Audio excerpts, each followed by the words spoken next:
लोक रंग के रंग में रंग गई सगरो यूपी बिहार हो। लोक रंग के रंग में रंग गई सारा यूपी बिहार हो।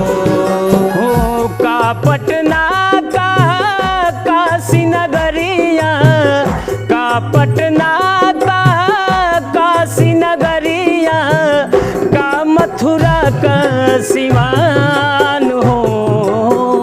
लोक रंग के रंग में रंग गई सारा यूपी बिहार हो।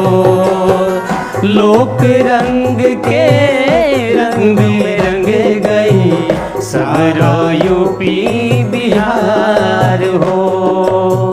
सगरो यूपी बिहार हो।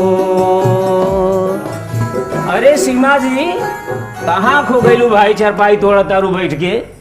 देखा संतोष जी, तू इतना अच्छा गौला कि हम एकदम खो गईली।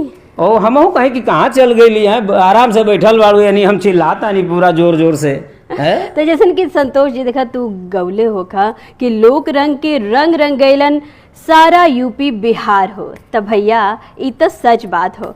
आज हमार कार्यक्रम के लोग इतना पसंद करत बाड़ेन, इतना प्यार देत बाड़ेन, दुलार देत बाड़ेन कि पूछी मत।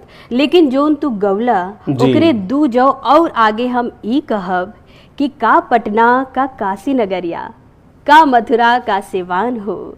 लोक रंग के रंग रंगैलन सारा हिंदुस्तान हो, सारा हिंदुस्तान हो।